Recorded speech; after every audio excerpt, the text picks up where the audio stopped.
রাজধানীর শনিরাকড়া ও গোবিন্দপুর এলাকার চিত্র এটি। এই এলাকায় নতুন নির্মিত বহুতল ভবনে তিতাসের কিছু অসাধু কর্মচারীদের যোগসাজশে অবৈধ গ্যাস লাইনের ছড়াছড়ি। যেটি আমাদের চুলা আছে ওটি বিল দেই সরকারে। কয়টা চুলা? 5টা চুলা। আর এই যে বাকি এই যে 5তলা পর্যন্ত ওটা তো করি না, আমরা তো ওই গ্যাসই পাই না, দিমু কি আর কারণে। 13টা চুলা চলে মামা। 13টা চলে। আপনার 3টার পাশ আছে? জি ভাই। ওই যে নয়নকে আইসা টাকা নিয়ে যায় তো? এ ব্যাপারে বারবার তিতাস কর্তৃপক্ষকে জানালেও কোনো পদক্ষেপ নেই তাদের।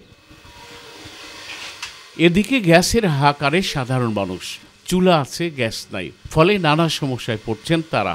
এই বাসায় যতদিন ভাড়াইছি মানে 3 বছর ধরে আমি গ্যাস পাই না। হ্যাঁ গ্যাস বিল দেই, এটা ঠিক না, লাইন পাই না। অতি দ্রুত গ্যাস সরবরাহ নিশ্চিত করার দাবি ভুক্তভোগীদের।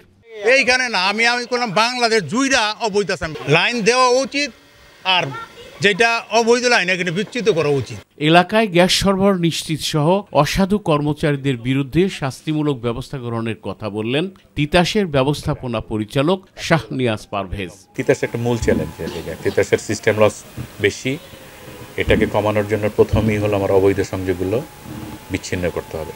তো এটার জন্য আমাদের নিয়মিত আমাদের টিম আছে, যে আমাদের ভিজিলেন্স টিম আছে, ম্যাজিস্ট্রেটের সহায়তায় আমরা এগুলো ডিসকানেক্ট করি। এরকম রিসেন্টলি বেশ কয়েকজনকে সাসপেন্ড করা হয়েছে, শোকজ করা হয়েছে। পাশাপাশি চক্র যারা নাকি জড়িত, যে কন্ট্রাক্টর অনেক সময় মাঝে মাঝে দেখা যায় যে জড়িত থাকে, সেগুলো তাদেরকে ব্ল্যাকলিস্টেড করা হচ্ছে।